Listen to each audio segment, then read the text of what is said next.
सुप्रभात प्यारे बच्चों।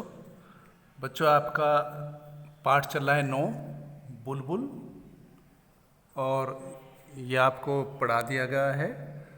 उम्मीद है सब बच्चों को पढ़ना आ गया होगा।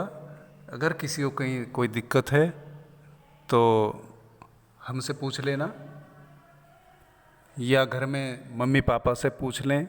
जब पाठ को पढ़ते हैं कोई शब्द ऐसा होता है जो नहीं पढ़ पाते बच्चे, तो उसको तुरंत जो भी घर में बड़ा दीदी भैया मम्मी पापा हैं तो तुरंत उसको पूछो, ठीक है, या हमसे पूछ लो, लेकिन उसको ऐसे ही छोड़ना नहीं है, ठीक है।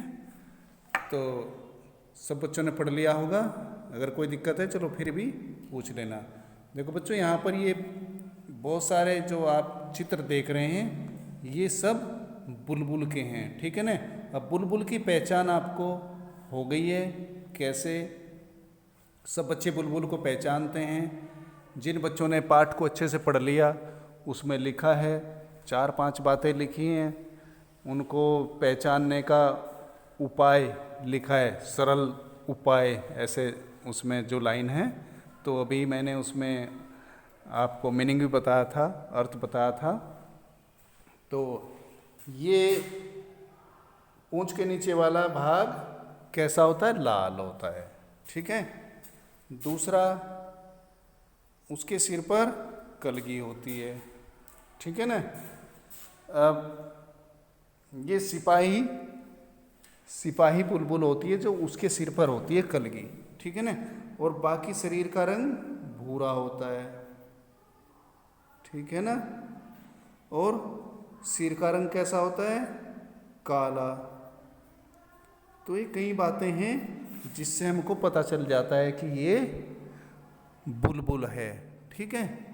चलो सब बच्चे पहचानते हैं तो आगे देखते हैं। पहचानो इनमें से बुलबुल कौन है। उसके चित्र के ऊपर ये जो भूरा है ये गोला है, गोला, ठीक है, गोला लगाओ, ठीक है। तो इसमें से आपको पहचानते हैं तो ये बहुत आसान है। सब बच्चे एकदम यहाँ पर गोला बना लेंगे। अपनी किताब में जो ये चित्र दिए हैं उस पर यहाँ गोला बना लेंगे इसके ऊपर। और कॉपी में अगर बनाना चाहें तो जैसा भी आपसे बने तो ऐसे चित्र बना लेना, या एक ऐसे कुछ पशु पक्षियों का इस तरह का चार्ट आता है बाज़ार से, उसका कटिंग लगा लेना। जहाँ से भी आपको दिखाई दे कटिंग करके वो लगा लेना, या जैसा भी आपसे बने ऐसा ड्रॉ कर लेना, ठीक है। बुक में तो आपको लिखना ही है और उसको ऐसे गोला बनाना है।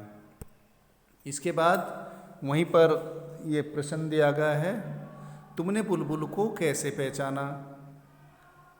तुमने बुलबुल को कैसे पहचाना? अब जैसे शुरू में मैंने बताया है और आपने भी पाठ में पढ़ा है, उसको बुलबुल को पहचानने का सरल उपाय क्या है उसको हम देखेंगे।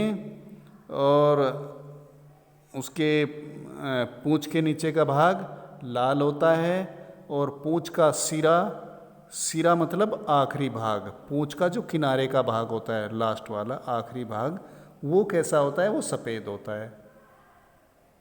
और शरीर का रंग कैसा होता है? भूरा होता है। और सिर का रंग कैसा होता है? काला होता है। तो सब बच्चे, जैसे कोई बर्ड आपको दिखाई दे तो उसमें कोई बुलबुल होगी तो आप उसको अच्छे से पहचान सकते हो अब, ठीक है ना। और दूसरे जो पक्षी हैं उनको भी पहचानने के लिए, जैसे मैंने बताया, आप एक चार्ट मंगवा लेना पक्षियों का। उसमें वहाँ पर अभी एक बच्चा पूछ रहा था हुदहुद के बारे में, तो ऐसे तो हम भी उसको नहीं बता सकते जैसे इसके बारे में बताया। तो वहाँ पर बहुत सारे पक्षी होंगे, उनके नाम लिखे होते हैं और आप उनको पहचान लेंगे फिर कि वो कैसी होती है, हुदहुद कैसी होती है। कुछ जो पक्षी हैं उनको तो कुछ बच्चे जानते हैं, जैसे कबूतर हैं सब बच्चे जानते हैं, कौवा है सब बच्चे पहचानते हैं, तोता है सब बच्चे पहचानते हैं, मुर्गा है, बत्तख है, लेकिन कुछ और भी ऐसे पक्षी हैं जिनको लगेगा कि ये हम इसको नहीं जानते थे और हमने यहाँ पर चित्र में देखकर इसका नाम पढ़कर हमने इसको जाना है। ठीक है, तो एक मंगा लेना और उसमें आप देख लेना। तो तुमने बुलबुल को कैसे पहचाना, ये लिखने के लिए आपका मैंने बुलबुल को इसलिए पहचाना क्योंकि उसकी पूंछ के नीचे वाली जगह लाल है। अब पहचानने के तो और भी तरीके हैं, लेकिन आपके लिए लिखने के लिए इतना ही काफ़ी है, फिर आपकी क्लास के हिसाब से ज़्यादा हो जाता है। ऐसे हमने आपको 4-5 बातें ये बता दी हैं कि कैसे कैसे उसको पहचानते हैं, लेकिन आपको उसमें से ये एक बात लिख लेनी है। इसके बाद एक होती है सिपाही बुलबुल। अब बुलबुल तो बहुत सारी हैं, लेकिन उनमें एक सिपाही बुलबुल होती है। ठीक है, सिपाही बुलबुल के सिर पर काले रंग की कलगी होती है। ऐसे कुछ और पक्षियों के नाम सोचो जिनके सिर पर कलगी होती है, बताओ उनकी कलगी का रंग क्या होता है। अभी आप पहले जानेंगे कलगी, कलगी क्या होती है। आपने मुर्गा देखा है सभी बच्चों ने, तो उसके सिर पर एक लाल लाल ऊपर निकला रहता है कुछ भाग, वो कलगी होती है। और जैसे मोर होता है, मोर के सिर पर देखा होगा आपने कुछ भाग ऊपर को निकला होता है, तो वो कलगी होती है। और कुछ आपने देखा होगा कुछ बांधते हैं, जैसे पगड़ी वगैरह बांधते हैं कुछ, तो ऊपर वो अपनी पगड़ी का भी निकालते हैं कुछ भाग कपड़े का, तो जैसे कलगी बनाते हैं वो। ठीक है ना, तो भी कलगी निकालते हैं, बनाते हैं ऊपर। ठीक है, तो उसको कलगी बोलते हैं। अब इसके अलावा और भी पक्षी हो सकते हैं। ठीक है, आप जैसे मैंने बताया कि आप एक चार्ट मंगा लेंगे तो उसमें देखना, पहचानना, और ऐसे बुलबुल, जो चिड़िया है बुलबुल, और मुर्गा है, मोर है, इनके अलावा और ऐसे कौन से पक्षी हैं जिनके सिर पर कलगी होती है। ठीक है, अब कलगी आप जान गए कि कलगी किसको बोलते हैं। यहाँ पर मैंने ये दिया है आपको पक्षी और कलगी का रंग। जैसे यहाँ पर पूछ रहे हैं ना, बताओ उनकी कलगी का रंग क्या होता है। ठीक है, तो जैसे मुर्गा है, मुर्गे की कलगी का रंग लाल होता है। अब आपने मुर्गे देखे हैं तो वो अलग अलग कलर के होते हैं मुर्गे, काले भी होते हैं, सफ़ेद भी होते हैं, लाल भी होते हैं, ब्राउन भी होते हैं, भूरे होते हैं। ठीक है, और कुछ अलग अलग कलर के होते हैं, उनमें 2-2 कलर होते हैं। तो मुर्गा किसी भी कलर का हो, किसी भी रंग का हो, लेकिन उसकी कलगी का रंग लाल ही होता है। ठीक है, मुर्गे की कलगी का रंग लाल होता है। अब फिर आता है मोर। अब मोर हमारे यहाँ ज़्यादातर एक ही कलर के पाए जाते हैं। ठीक है, मोर के जो है ना रंग यहाँ पर अलग अलग नहीं है। जैसे मुर्गों का कलर होता है ना, कोई सफ़ेद होता है, कोई काला होता है, कोई लाल होता है, लेकिन यहाँ मोर एक जैसे ही हैं हमारे देश में, और उनकी कलगी का रंग नीला होता है। मोर की कलगी का रंग नीला होता है। ठीक है, तो आप ये लिख लेंगे ऐसे। और आज के 2 नए शब्द, पहला है सरल। सरल का अर्थ होता है आसान। सरल का अर्थ होता है आसान।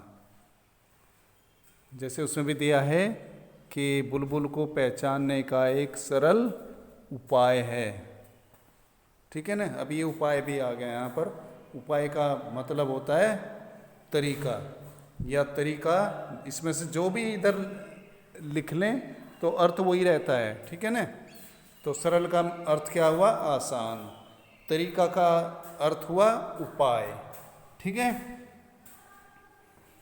अब इसके बाद एक पेज आपको सुलेख करना है।